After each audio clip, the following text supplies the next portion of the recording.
నమస్తే, నేను Vamshi. Welcome to the point. ఈరోజు టు ది పాయింట్లో భాగంగా ఒక అప్డేట్ ఇవ్వబోతున్నాను. భారత్ ఇంగ్లాండ్ మధ్య టెస్ట్ సిరీస్లు జరుగుతున్నాయి. ఈ విషయం మనందరికీ తెలిసిందే. ఇక 4వ టెస్టుకు బెదిరింపులు వచ్చాయి, ఉగ్ర బెదిరింపులు వచ్చాయి. పన్ను మనందరికీ తెలిసిన వ్యక్తి, ఈ మధ్య వార్తల్లో కూడా ఎక్కువగా వింటున్నాం.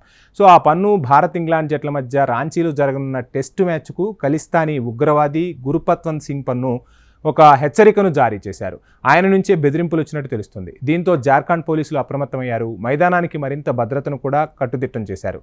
నిషేధిత మావోయిస్టులు ఈ మ్యాచ్ సందర్భంగా అడ్డంకులు సృష్టించాలని ఓ వీడియో సందేశంలో ఆయన పిలుపునిచ్చారు. ఈ నేపథ్యంలో పన్నుపై దూర్వా పోలీస్ స్టేషన్లో ఐటీ యాక్ట్ కింద కేసు కూడా నమోదు చేశారు. ఇప్పటికే దర్యాప్తు మొదలుపెట్టినట్లు అక్కడి డీఎస్పీ మిశ్రా తెలిపారు.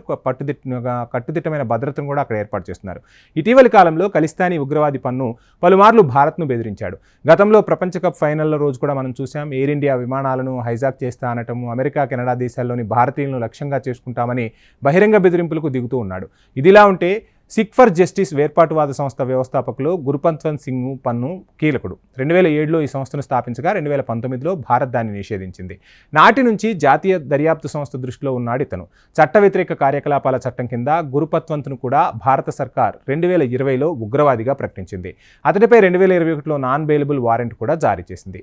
ఇటీవల అతడి భూమి, ఇంటిని జాతీయ దర్యాప్తు సంస్థ స్వాధీనం కూడా చేసుకుంది. ఆ తర్వాత నుంచి ఆయన ఎన్నో విమర్శలు గుప్పిస్తూ ఉన్నారు. సో ప్రతిసారి క్రికెట్ మ్యాచ్లు కానివ్వండి, భారత్ రిపబ్లిక్ డే వేడుకలు కానివ్వండి, భారత్కు సంబంధించి ఎటువంటి వేడుకలు జరుగుతున్నా ఆ ఉగ్రదాడి చేస్తామని బెదిరిస్తూ ఉన్నారు. భద్రతా బలగాలు ఎప్పటికప్పుడు అలర్ట్ అవుతున్నాయి. ఎటువంటి అవాంఛనీయ సంఘటనలు జరగకుండా పటిష్టమైన భద్రతా చర్యలు తీసుకుంటున్నాయి. ఇక 4వ టెస్టుకు సంబంధించి కూడా ఇప్పటికే పోలీసులంతా అలర్ట్ అయ్యారు. పటిష్ట భద్రతను ఏర్పరుస్తూ ఉన్నారు. ఇటు ప్లేయర్స్కు కానీ, స్టేడియంకు వచ్చే ప్రేక్షకులకు కానీ ఎటువంటి ఇబ్బంది లేకుండా మ్యాచ్ను సాఫీగా జరిగేందుకు ఎటువంటి చర్యలు తీసుకోవాలో అటువంటి కట్టుదిట్టమైన చర్యలు అయితే తీసుకున్నారు.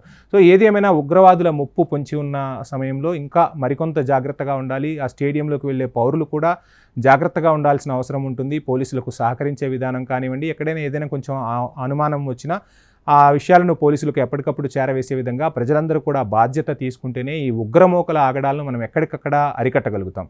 సో ఏది ఏమైనా భారత్ ఇప్పుడు ఎంతోమంది ఉగ్రవాదులు పాకిస్తాన్లో ఎలా అయితే ఎగిరిపోతూ ఉన్నారో, ఎలా అయితే హత్యలకు గురవుతున్నారో, త్వరలోనే గురుపంత్ పన్ను కూడా అలానే బలి కావాల్సిన పరిస్థితులు అయితే ఖచ్చితంగా కనిపిస్తున్నాయి. ప్రతిసారి ఇలా విమర్శలు చేయటం, దేశంలో అలజడులు సృష్టించేందుకు ప్రయత్నాలు చేయడంతో ఖచ్చితంగా భారత్ దీనిపై దృష్టి సారిస్తుందనే అంతా అనుకుంటున్నారు. సో ఎలాంటి పరిణామాలు జరుగుతాయి ఏంటి అనేది మాత్రం చూడాల్సి ఉంటుంది. ఇది ఇవాల్టి to the point. Please subscribe HM TV.